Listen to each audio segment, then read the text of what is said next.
दखल न्यूज भारत, जनसामान्यांचा बुलंद आवाज। नमस्कार। नागपुर पदवीधर मतदार संघ के चुनाव में मैं उम्मीदवार के रूप में आपके सामने हूं। एडवोकेट वीरेंद्र कुमार जायसवाल गोंदिया। इस चुनाव में मैंने जो नामांकन दाखिल किया है उसके पीछे सिर्फ एक ही भावना है कि पिछले 58 वर्षों से नागपुर के एक विशिष्ट जाति, विशिष्ट समाज और विशिष्ट विचारधारा का व्यक्ति यहां से पदवीधर से विधान परिषद में जाता रहा है, लेकिन उन्होंने आज तक कभी पदवीधर मतदाताओं के भलाई के लिए कोई काम नहीं किया। इसके अलावा नागपुर के अलावा और 5 जिले हैं, वर्धा, गढ़चिरौली, चंद्रपुर, भंडारा और गोंदिया। इन तमाम जिलों के मतदाता सिर्फ वोट देने के लिए बनाए जाते हैं। उनके बारे में, प्रतिनिधित्व देने के बारे में किसी भी पार्टी ने या किसी भी राजनीतिक दल ने आज तक विचार नहीं किया और आज भी वही परंपरा शुरू है। इसके विरोध में मैंने उम्मीदवारी दाखिल की है और ये बड़े बड़े शक्तिशाली लोग हैं। इनके सामने एक निर्दलीय उम्मीदवार के रूप में मैं अपना विरोध प्रदर्शित करने के लिए और इन तमाम 5 जिले के जो हमारे मतदाता है उन तमाम लोगों के लिए लोकतांत्रिक अधिकार की रक्षा करने के लिए मैं चुनाव मैदान में हूं। मैं अपने मतदाताओं से सिर्फ एक ही अपील करना चाहता हूं कि आने वाले 1 दिसंबर को जब मतदान करने जाए तो इस बात का विचार करें कि सही में पदवीधर मतदाताओं को कौन सामाजिक न्याय दिला सकता है, उनके हक और अधिकार की आवाज विधान परिषद में उठा सकता है। और मेरा बैलेट पेपर पे 16वें नंबर पे नाम है, एडवोकेट वीरेंद्र जायसवाल। मेरे नाम के आगे 1 लिख करके मुझे मतदान करें, सहयोग करें और एक बात का विचार करें कि आज 2,06,000 मतदाता है। पिछले चुनाव में 2,88,000 मतदाता थे। एक साजिश ऐसी की गई है इस पदवीधर मतदाता संघ में कि हर चुनाव के 6 महीने पहले, 1 साल पहले मतदाताओं को अपना रजिस्ट्रेशन कराना पड़ता है। मैं इस पद्धति को बदलना चाहता हूं।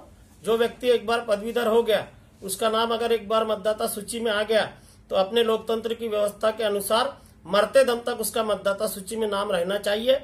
और इस परंपरा को खत्म करने से ही पदवीधर मतदाताओं को न्याय मिल सकेगा, क्योंकि जो लोग चुन के जाते हैं उनको मालूम है कि अगली बार जब चुनाव होगा तो इसमें से ये मतदाता नहीं रहेंगे, नए मतदाता रहेंगे और वो किसी के लिए जवाबदार नहीं रहते। मतदाताओं की भलाई के लिए, तमाम मतदाताओं की भलाई के लिए जो पदवीधर है उनकी बेरोजगारी, शिक्षा, उद्योग, व्यापार, इसकी तरफ ध्यान देने की आवश्यकता है। भंडारा, गोंदिया, गढ़चिरौली, चंद्रपुर जैसे नक्सलग्रस्त इलाकों से मैं आता हूं। मैं चाहता हूं कि ये प्रतिनिधित्व मुझे मिले ताकि हमारे जिले के लोगों को भी, हमारे जिले के मतदाताओं को भी न्याय मिल सके। नागपुर के लोग बहुत बड़े दिल वाले हैं। वो चाहेंगे कि नागपुर की तो बहुत प्रगति, विकास हुई है, लेकिन हमारे इन पिछड़े जिलों का भी प्रतिनिधित्व करने का मौका मुझे दे।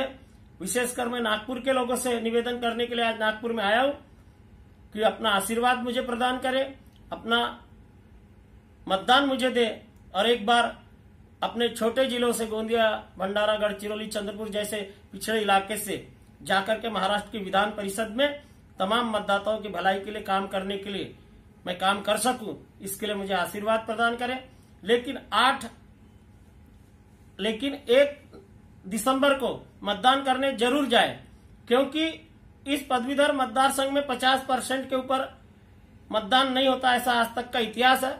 मैं चाहता हूं कि 2,06,000 मतदाता 1 दिसंबर को सुबह 8 बजे से 5 बजे के बीच में मतदान केंद्र जरूर जाए, मतदान करें। और मेरा ये निवेदन है कि मतदान करते समय जाति पाति, राजनीतिक पार्टी, इन सब चीजों का ध्यान न रखते हुए वीरेंद्र जायसवाल के सामने 1 लिख करके मुझे मतदान करें। और एक विशेष बात मैं बताना चाहता हूं कि नागपुर का जो नगर है ये पूरे विश्व में, पूरे भारत देश में अपनी 2 विचारधाराओं के लिए प्रसिद्ध है। एक आरएसएस का मुख्यालय यहाँ पर नागपुर में है और एक बाबा साहब की दीक्षा भूमि नागपुर में है। पिछले 58 सालों से आरएसएस की विचारधारा ने इस नागपुर पदवीधर मतदार संघ की सीट पर साजिश करके कब्जा करके रखा है। इससे अगर मुक्त कराना चाहते हैं तो तमाम बहुजनवादी विचारधारा के लोग मेरे नाम के आगे 1 लिखे। इस मतदान से हम इस आरएसएस की विचारधारा को समाप्त कर बाबा साहब की दीक्षा भूमि की विचारधारा को आगे बढ़ाने का काम करेंगे।